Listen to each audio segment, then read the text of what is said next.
Mesdames, Messieurs, merci de nous avoir rejoints aussi nombreux dans cette tribune. On va passer 45 minutes en compagnie du président Nicolas Sarkozy pour une interview exceptionnelle. Je vous demande de l'accueillir, Monsieur le Président Nicolas Sarkozy.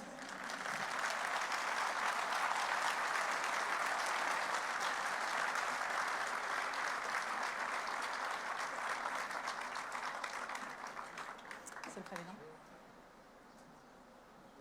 On va vous laisser vous installer par ici.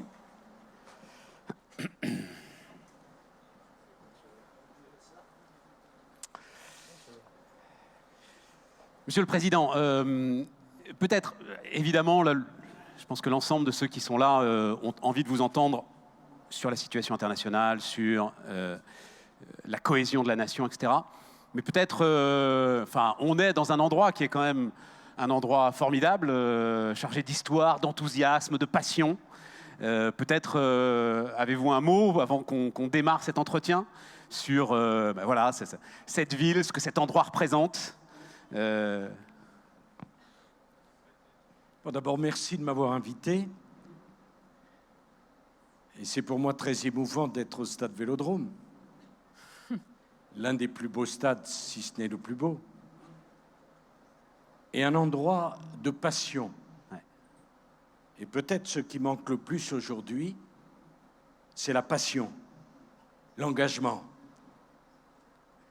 J'entends tant de gens à la télévision, à la radio, qui font du bruit et dont on ne retient rien. Et moi, je crois à l'engagement. Je crois à des idées claires. Et quand on n'a rien à dire, il vaut mieux pas le dire. Donc, que vous m'invitiez dans cet endroit de passion, devant des chefs d'entreprise, ça me fait plaisir. Je me sens en quelque sorte en famille. Moi, j'aime les gens qui aiment leur travail. J'aime les gens qui aiment travailler. J'aime les gens qui veulent réussir. J'aime les gens qui croient dans le mérite plus que dans l'égalité. J'aime les gens différents. Donc oui, je suis heureux d'être ici. Dégradation de la situation internationale, j'ai une question très simple, c'est votre vision des choses. Et comment est-ce qu'on peut éviter l'embrasement? Le jour où vous aurez une question compliquée, n'hésitez pas. Vous êtes bien un journaliste. Oui, elle était simple dans la formulation, je l'admets, Monsieur le Président. Pose un truc, qu'est-ce que vous en pensez? Et rajoute, c'est simple. Vous avez qu'à y répondre vous-même si c'est simple. Car la Madine ne soit pas désagréable. Non, mais quand même, il faut être franc. Bon. Vous savez, le général de Gaulle avait une formule extraordinaire. Il disait « J'allais vers l'Orient compliqué avec des idées simples ».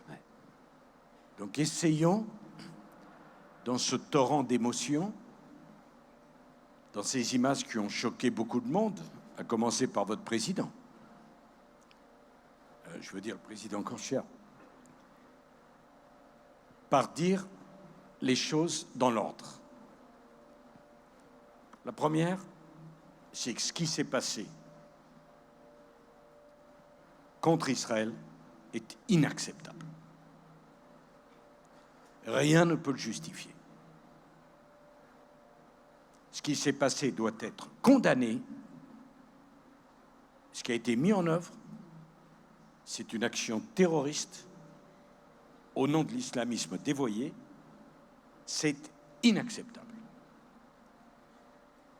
C'est inacceptable pour tout être humain, mais c'est encore plus inacceptable pour nous, les Européens, Français et Européens, parce que je rappelle que la Shoah n'a pas eu lieu au Moyen-Orient, mais en Europe.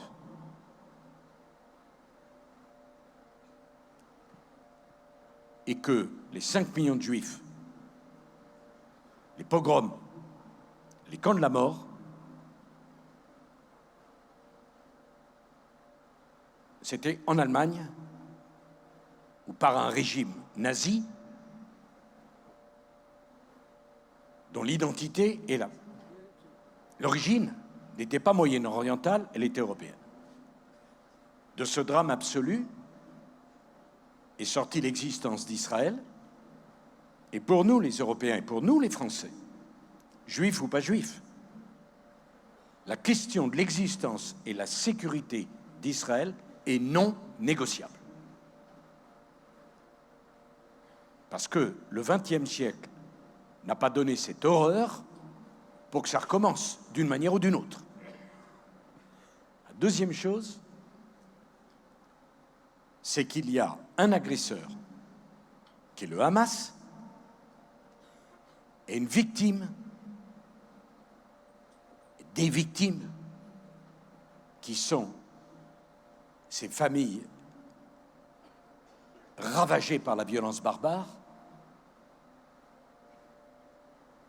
qui ont subi un sort inacceptable. Et franchement, quand on voit ça, ça ne donne pas confiance dans l'humanité. Je rappelle qu'on est au XXIe siècle. Ce n'est pas la peine de regarder le Moyen-Âge avec commisération si c'est pour voir cela. La troisième chose, il faut tout faire pour sortir les otages de la situation dans laquelle ils se trouvent. Parce que chaque vie humaine compte.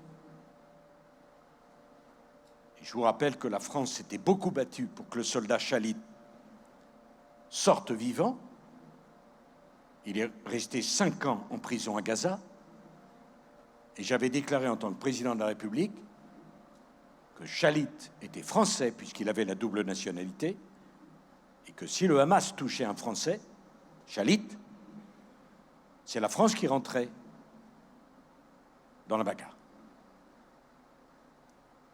Donc, nous ne pouvons pas laisser tomber aucun des otages, mais spécialement les otages français, puisque nous sommes français, pardon, ça ne veut pas dire que j'attache plus de prix, naturellement, à la vie d'un otage, quelle que soit sa nationalité, mais en l'occurrence, on est français.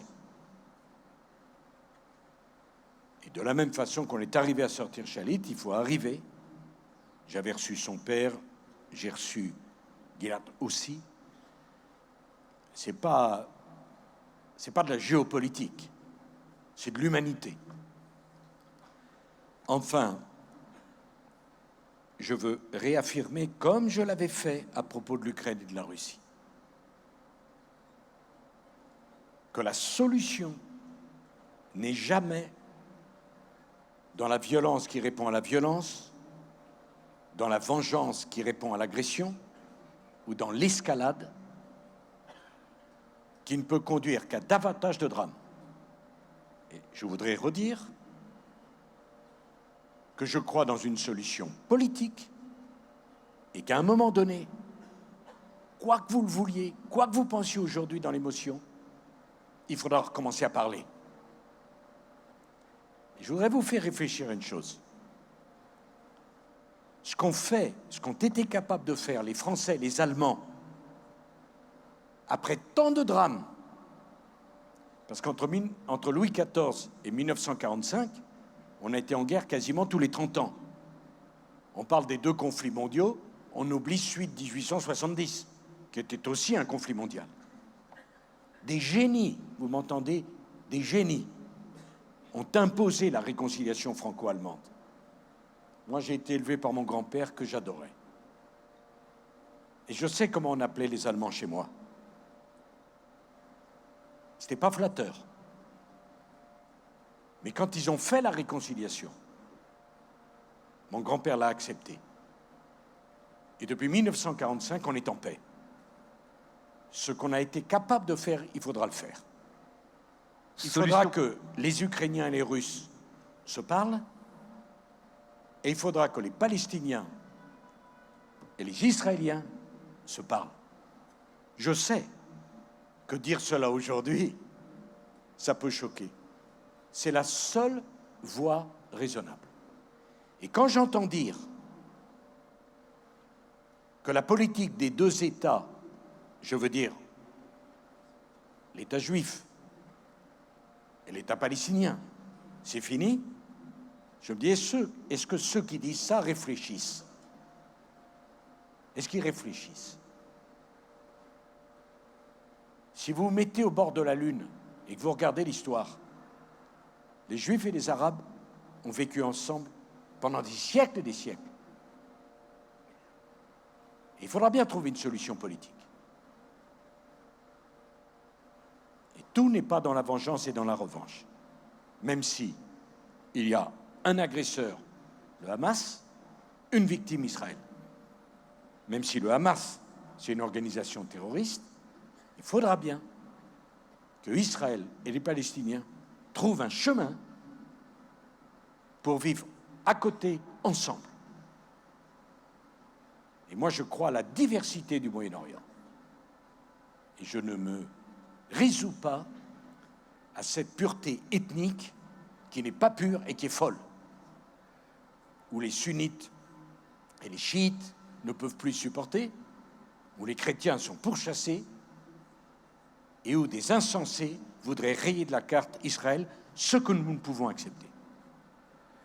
La voie de sortie, elle ne pourra être que politique et diplomatique. Le corollaire, Monsieur le Président, c'est le maintien.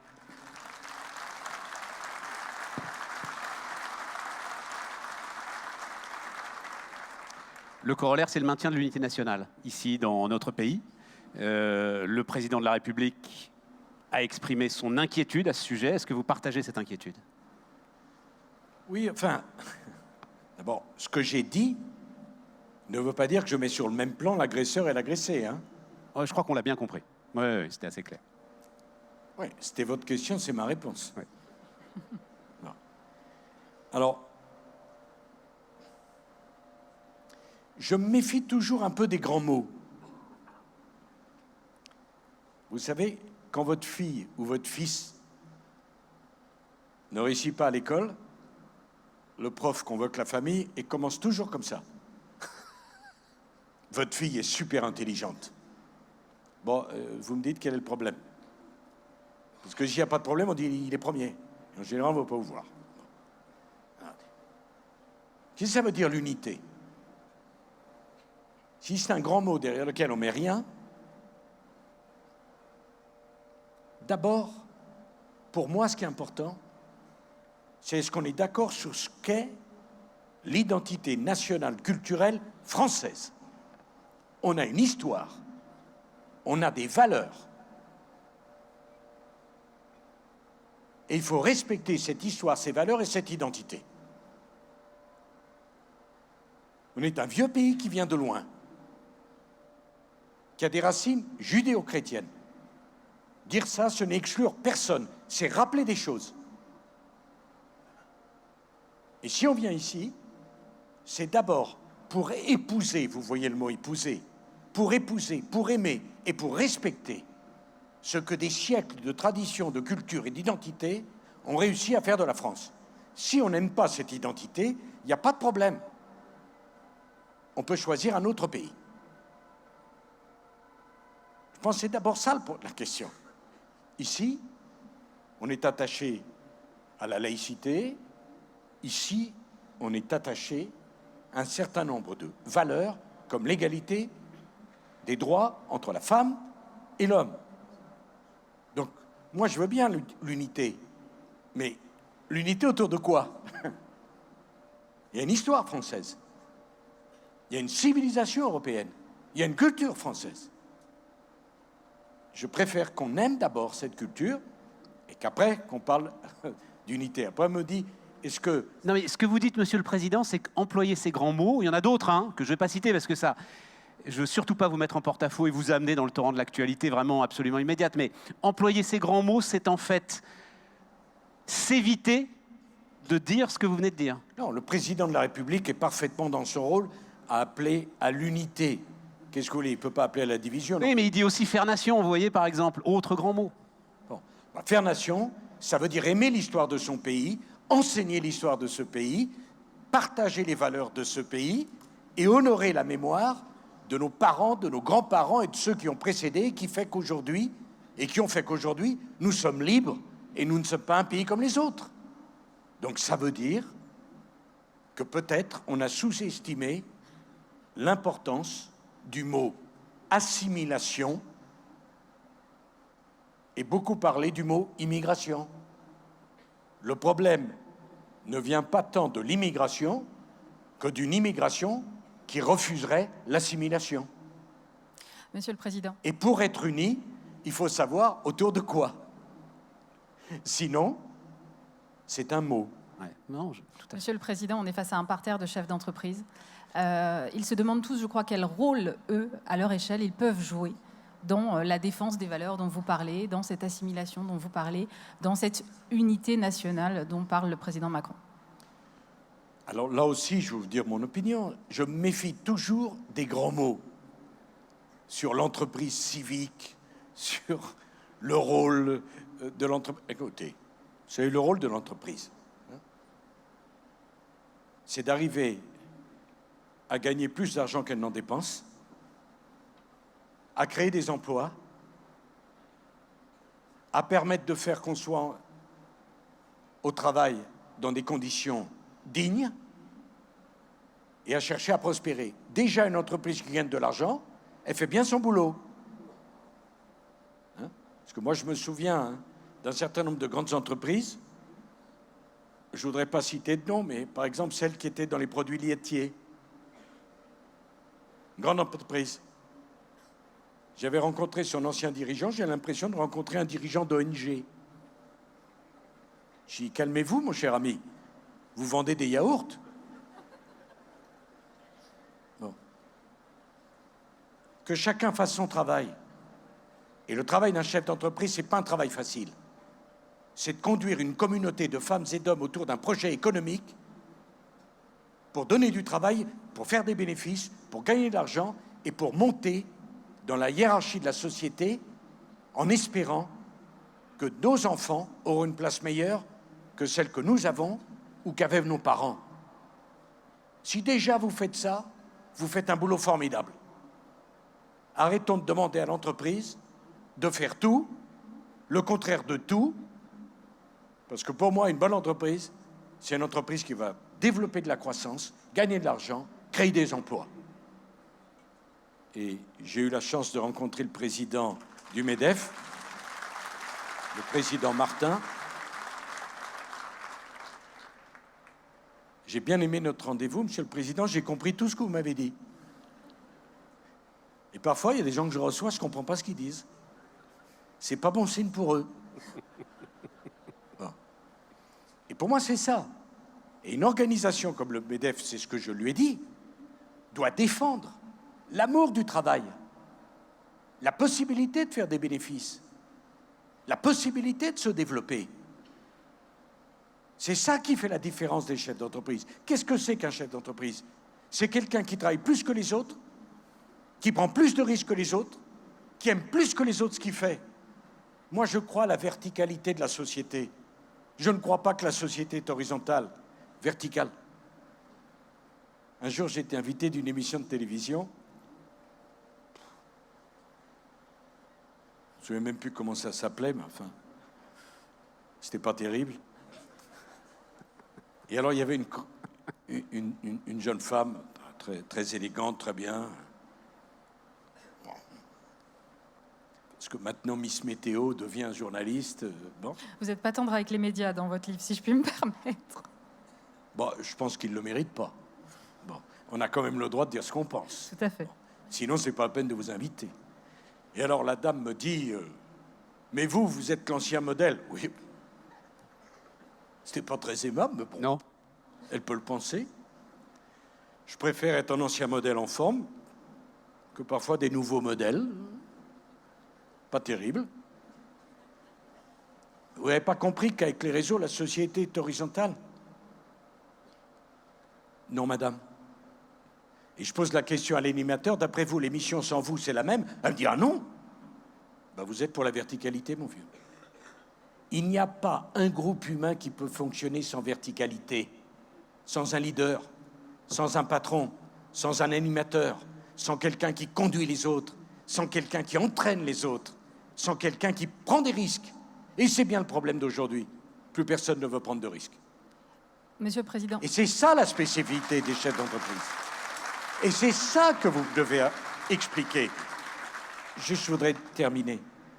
Le mot modernité, tout ça, tech, modernité, oui d'accord, allez, on a compris. Dès que vous l'entendez, vous avez compris que il n'y aura rien derrière. Faites aimer le risque, faites aimer le travail, faites aimer la récompense, faites aimer la promotion sociale. L'innovation quand même, Monsieur le Président. Bien sûr. Mais vous en connaissez beaucoup qui sont contre l'innovation, vous? Bon. Non, mais dans modernité, il y a forcément innovation. C'est Oui, là où d'accord. je veux préciser le truc. Bon, par exemple, moi, je trouve que le télétravail, c'est de la télé, c'est pas du travail. Mais bon, je suis démodé. C'est ce que vous voulez. Bon, c'est pareil. Il y avait des gens qui expliquaient que les 35 heures, c'était encore trop, qu'il fallait les 32. Et pourquoi pas les 28 pendant qu'on y est? Le problème est très simple. L'homme est fait pour deux choses. L'homme, la femme, l'être humain. Pour aimer, pour travailler. Pour travailler, pour aimer. Il ne faut pas opposer les deux. On n'oppose pas la famille et le travail. Il faut aimer travailler.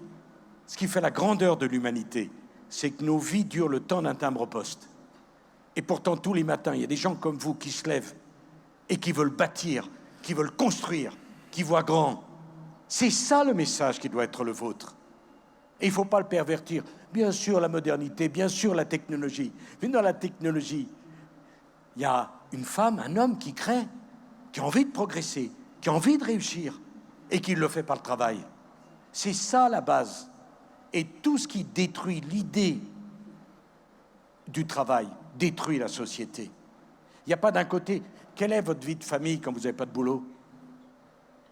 Et quel est votre avenir au boulot quand vous n'avez pas de famille? Il faut les deux. Et c'est ça le message qui doit être porté. Alors on peut me dire, j'ai pas changé. Non, j'ai pas changé. J'ai dit, travailler plus pour gagner plus. Bah oui. Bien sûr. Pourquoi? Parce que vous croyez qu'en travaillant moins, vous allez gagner plus? Non, mais je crois que ce slogan 15 Ah, ans ça, vous après, avez- c'était il y a 15 ans. Hein. Vous avez Hollande pour ça. Il a jamais Moi, c'est été Sarkozy. autant... Non, mais...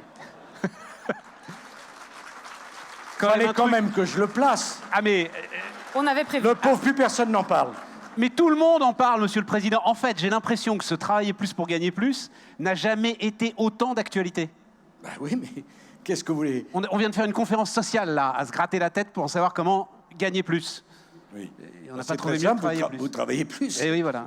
Le problème, c'est pas les heures de travail.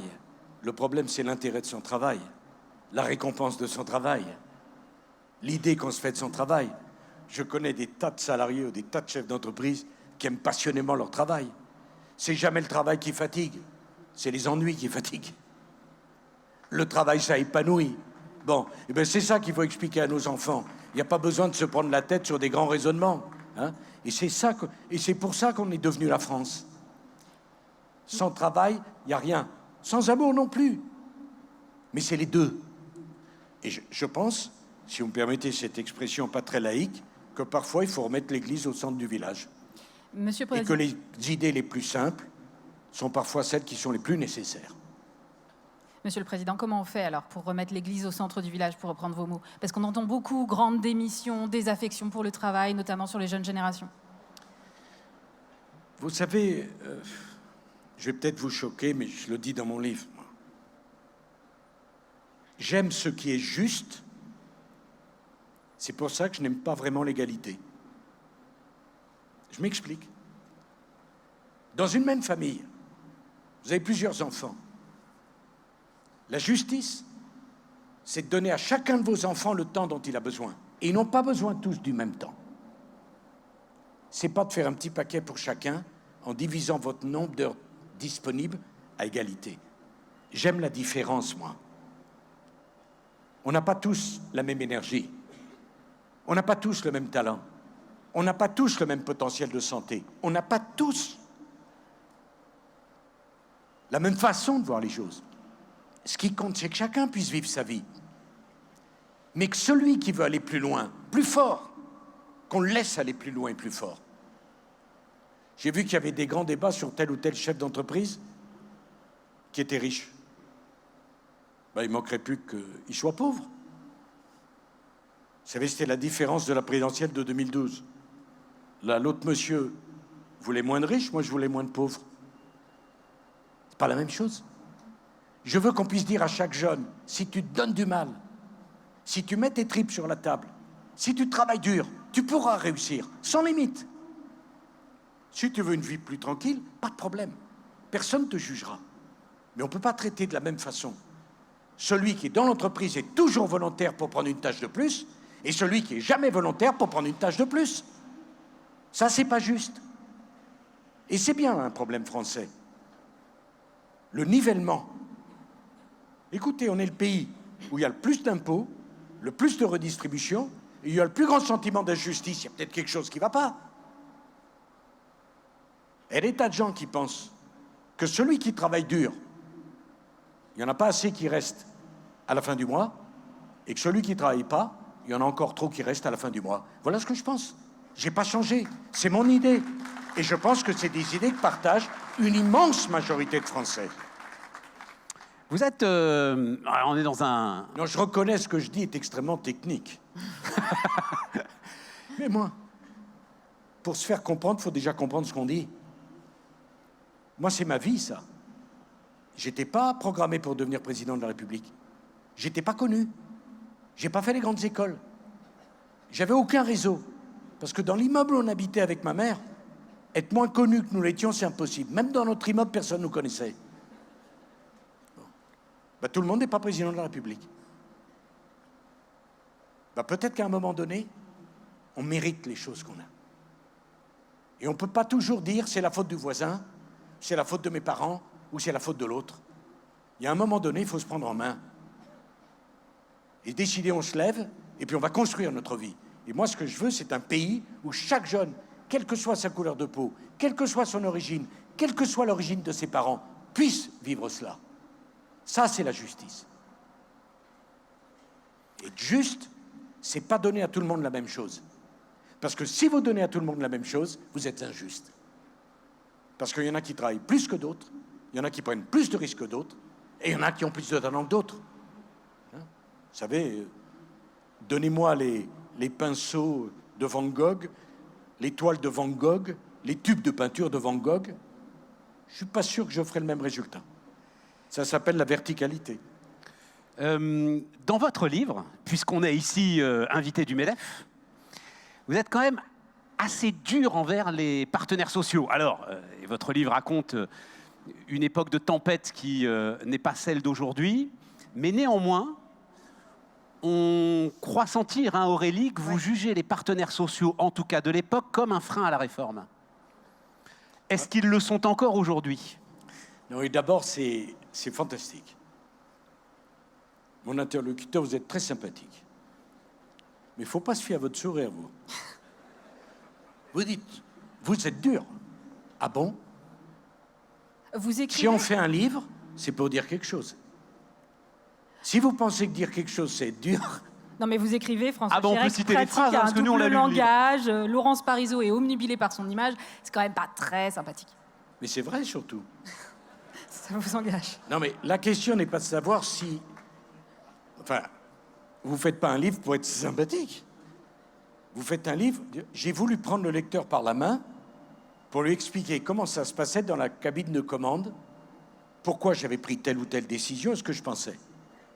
Si c'était pour raconter de la semoule, en disant « je vous adore », mais vous, je vous adore aussi. Puis vous aussi, je vous adore. Bon, si c'est quelqu'un qui adore tout le monde, c'est qu'il adore personne à part lui-même. C'est quand je vois des gens qui me disent « moi, vous savez, j'ai que des amis. Mon ami, ça veut dire que tu n'as aucun ami. » C'est très inquiétant, quelqu'un qui n'a pas d'ennemis. Ça veut dire quelqu'un qui n'a aucune fidélité. Bon. Donc, oui, c'est exactement ce que j'ai pensé. Ce n'est pas les partenaires sociaux en ça. J'ai rien du tout contre Mme Parisot. Je dis simplement que c'est mieux que le MEDEF soit représenté par un chef d'entreprise qui défend les valeurs d'un chef d'entreprise plutôt que par quelqu'un absolument respectable mais qui avait plus envie de faire de la politique qu'autre chose. Si tu veux faire de la politique, fais de la politique. Bon. D'un monsieur Chirac, paix à son âme, le pauvre. Mais c'est extraordinaire. C'était jamais le moment de faire une réforme. Elle était toujours injuste. Bon, j'avais compris. Tu restes couché, tu fais pas de réforme, et ils te critiquent quand même. Bon. Si j'avais dû attendre, j'ai dit, mais monsieur Chirac, le régime de retraite, il est au bord de la ruine. Donc il faut qu'on passe aux 62 ans. Bon, je l'ai fait, ils ont manifesté, bon, ils ont le droit. J'ai pas reculé. Mais de toute manière, il ne faut pas demander à un syndicat de partager l'impopularité d'une réforme des retraites. Il n'est pas là pour ça. Mais si vous attendez qu'il soit d'accord, la réforme va coûter plus cher que de ne pas en faire. Donc, les partenaires sociaux salariés sont là pour défendre des intérêts acquis, éventuellement en obtenir d'autres, mais le président de la République, il est là pour préparer l'avenir. Et il ne peut pas plaire à tout le monde. Ils ont été 3 millions à manifester, ils ont manifesté. Mon immédiat successeur avait promis, si je suis élu de la République, président de la République, je reviendrai immédiatement aux 60 ans. Il y a les pauvres gens qui l'ont cru. Pendant 5 ans, naturellement, il n'est pas revenu, puis il a complètement oublié. Et le plus extraordinaire, c'est qu'il n'y ait pas eu un média pour lui dire tous les jours, vous aviez promis, et vous ne tenez pas votre promesse. Parce que la vérité, c'est quand on est de gauche dans ce pays, on a l'indulgence d'une grande partie des médias.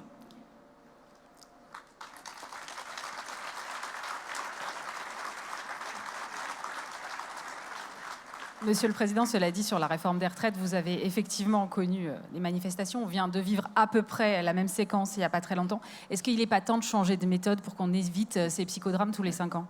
Mais changer de méthode, c'est exactement quand vous élevez des enfants. Je ne sais pas vous, mais moi, ma fille me dit toujours 5 minutes de plus, papa, 10 minutes de plus, papa. C'est trop tôt pour aller au lit, papa. Il faut changer de méthode? Ça veut dire quoi? Il faut dire oui, alors qu'éduquer, c'est dire non. Je vais vous dire une chose. Le moment, sans doute, où on a entendu le plus de sottises publiques, c'est au moment de 68. Avec le champion du monde de la production des sottises, Cohn-Bendit. Personne ne peut le battre, celui-là. Avec ce slogan, il est interdit d'interdire. Éduquer, c'est transgresser. S'il n'y a pas de règles, vous ne pouvez pas transgresser. Donc, pour les partenaires sociaux, c'est jamais le bon moment et c'est jamais la bonne méthode. À l'arrivée, vous êtes à la ruine, parce qu'évidemment, les gens ne sont pas très contents de devoir travailler 2 ans de plus sans gagner plus. Ils manifestent, ils protestent et après ils passent à autre chose. On a fait toute une histoire pour les 64 ans. Qui en parle aujourd'hui? Où est le drame? Il fallait le faire, il l'a fait, il a bien fait, le président, de le faire. Et je vous dis une chose, il n'y a pas un président qui reviendra dessus. C'était pas la peine de s'énerver. Bon. Donc, l'idée, il faut revenir à une autre méthode. Oui, c'est ça.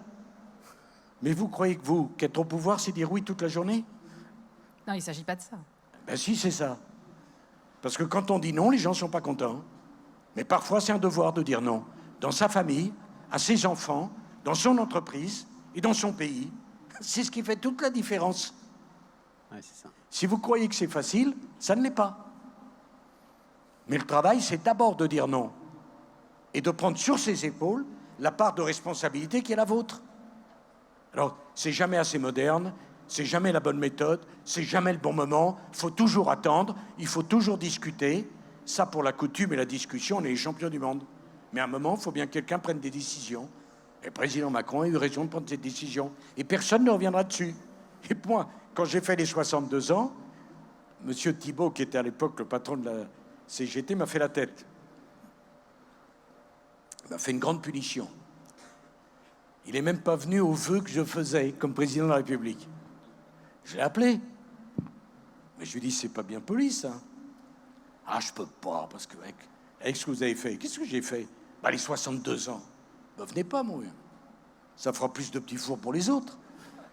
Mais ça change rien. Bon, très bien. J'étais un inhumain et un sans-cœur de faire les 62 ans. Qui est revenu sur les 62 ans? Qui? Allons. Vous aussi, les médias, ouvrez les yeux, ouvrez les oreilles et tirez les conséquences de ça. Le discours de la facilité n'est jamais le bon discours. Voilà la vérité.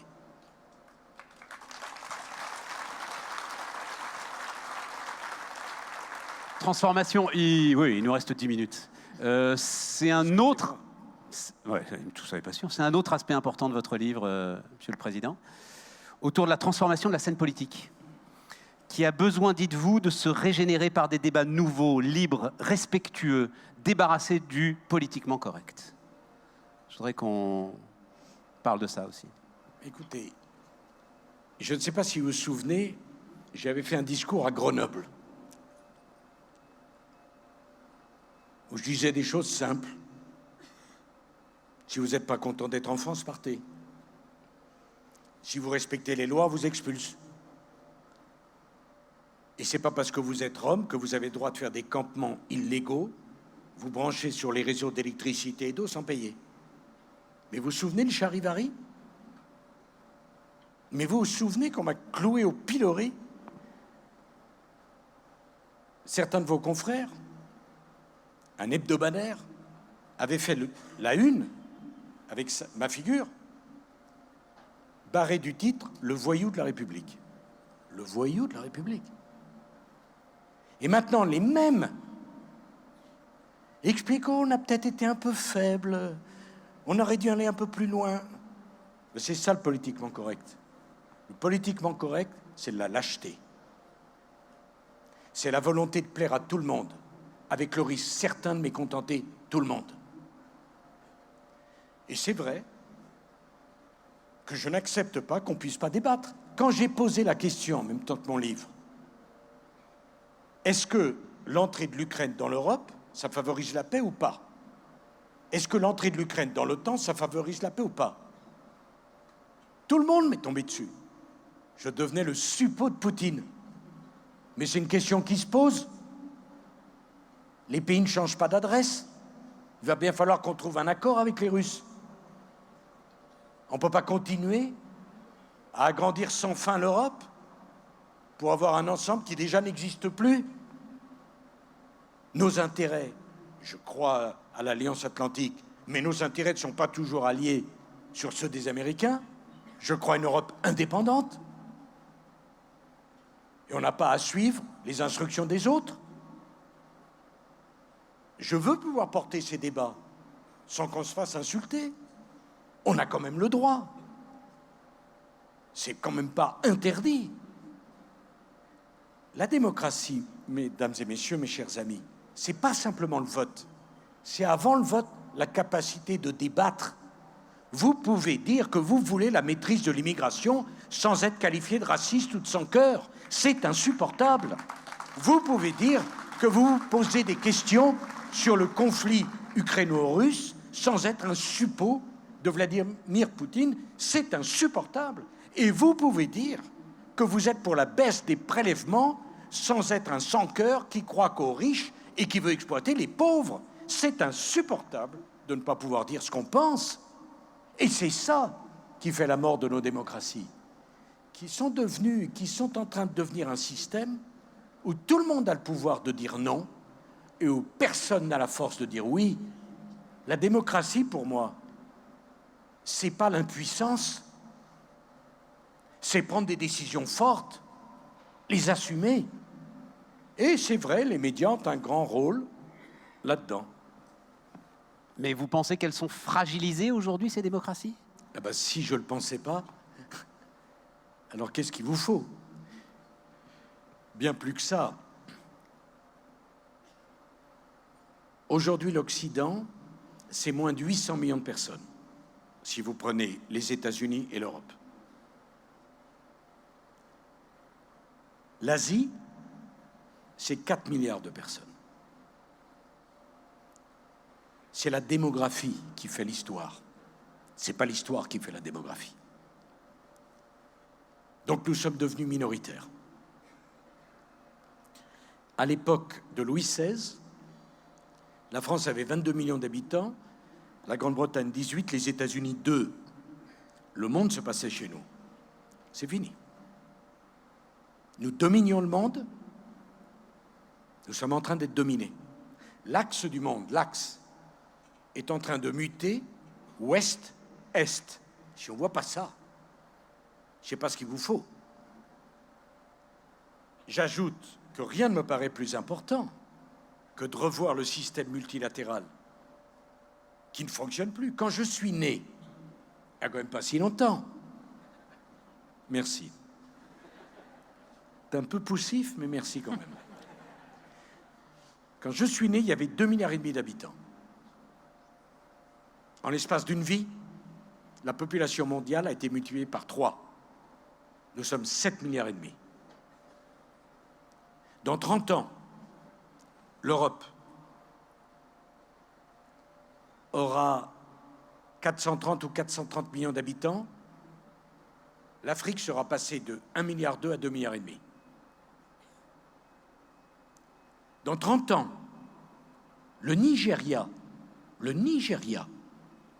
aura plus d'habitants à lui tout seul que les États-Unis d'Amérique. Aujourd'hui, les 2 plus grandes villes du monde, enfin je ne sais pas si sont les... Enfin disons dans le peloton de tête des grandes villes du monde, Mexico et Pékin, entre 29 et 30 millions d'habitants. Dans 30 ans, Lagos, qui n'est pas la capitale du Nigeria, aura 40 millions d'habitants. Donc, si on ne comprend pas qu'on doit changer de toute urgence la composition des membres permanents du Conseil de sécurité, les Nations Unies sont le grand absent des crises. Mais il est où, le secrétaire général? Il y en a un. L'Inde, le pays le plus peuplé du monde, n'est pas membre permanent. Il n'y a pas un pays africain membre permanent du Conseil de sécurité. Il n'y a pas un pays sud-américain membre permanent du Conseil de sécurité. Le Japon, 2e économie du monde, n'est pas membre permanent du Conseil de sécurité. Et on s'étonne que ça ne marche pas. Comment voulez-vous que ça fonctionne? Nous sommes depuis 23 ans dans le 21e siècle. On a toujours les organisations multilatérales du 20e. Comment voulez-vous qu'on parle de la Russie, de l'Ukraine, de Gaza, d'Israël, du Haut-Karabakh, des Arméniens, de l'Azerbaïdjan, avec ce système? Ça ne peut pas fonctionner. Donc il faut faire preuve d'imagination et comprendre que les autres sont différents de nous, qu'on doit apprendre à les comprendre aussi. Et notre seul chemin de salut, pas simplement la technologie, parce qu'à Shenzhen, il y a autant de technologie que dans la Silicon Valley. Notre salut, c'est l'imagination. C'est la prise de risque. C'est oser. C'est changer les règles du jeu pour que le débat mondial et que le débat dans les démocraties soit revivifié.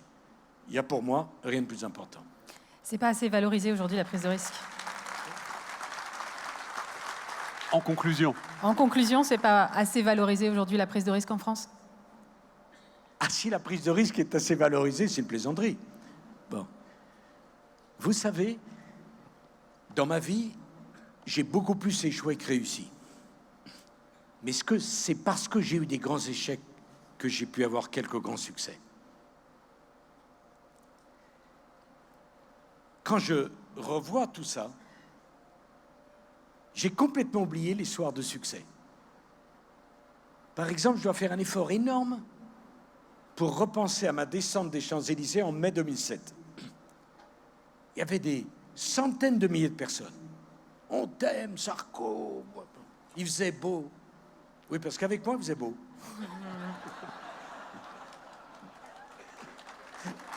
C'est peut-être de la chance, mais bon, la baraka, ça fait partie de la bonne gestion. Il y a un seuil formidable. Et le chef d'état-major qui était à côté de moi dans la voiture du commande-car du président me dit « Alors, heureux président ?» Je dis « Quoi ?» Ça criait tellement, je n'entendais pas. « Heureux ?» En moi-même, je disais « Il est pas malin celui-là. » Parce que tout le monde faisait comme ça, moi je les imaginais tous comme ça. Parce que je sais que c'est comme ça. En revanche, la soirée à la Mutualité de 2012, je me souviens de chaque instant. Et je veux le dire aux plus jeunes ici, on n'apprend rien de ses succès. On apprend tous de ses échecs. Parce que l'échec fait mal. Et moi, ma philosophie, c'est Dostoïevski, dans Crimes et Châtiments. Ainsi commença la lente mais certaine renaissance de Rachelnikov. Il faut renaître. Renaître après un divorce. Spécialiste. Un bilan énorme. Renaître après une maladie. Renaître après un échec. Renaître après une déception. et repartir jusqu'au bout. C'est pas la retraite qui condamne les gens, c'est pas vrai. C'est que même à la retraite, même à 90 ans, il faut un projet, il faut renaître. Quand, je vous fais une confidence, quand j'ai rencontré Carla, 2 mois et demi après, on était mariés. Et ma mère, elle dit, oh non, elle adorait Carla, mais mariage, c'est fini. Hein. J'ai dit, maman, rappelle-moi, quel âge j'ai? Parce que c'est jamais fini.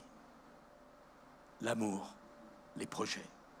C'est pas parce que vous êtes déçus, c'est pas parce que vous êtes trahis que vous ne devez plus avoir d'amis, plus avoir d'amour. C'est pas parce que vous avez échoué que vous ne devez plus avoir de projet. La leçon de la vie, c'est vivre comme si on était éternel. Se lever le matin comme si on avait un temps infini devant nous. Bien sûr que ça peut être un peu caricatural de voir l'agitation des êtres humains, mais c'est ça qui nous donne notre noblesse. On vit peu de temps et on construit des cathédrales. Eh bien, moi, je souhaite que chacun d'entre vous, vous puissiez construire des cathédrales. Et vous savez, quand j'ai été battu, Carla était très inquiète et m'a dit, le lendemain, mais qu'est-ce que tu vas faire? Plein de choses. Et je les ai faites. Et jusqu'au bout, je continuerai, et c'est ce que je vous souhaite. Merci, Monsieur le Président, merci beaucoup.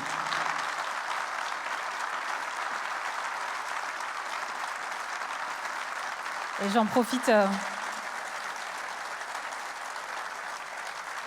que vous pourrez retrouver dans quelques instants Monsieur le Président Nicolas Sarkozy à l'espace dédicace, dans l'espace keynote, pour les dédicaces de son livre « Le temps des combats » chez Fayard. Merci infiniment. Merci beaucoup.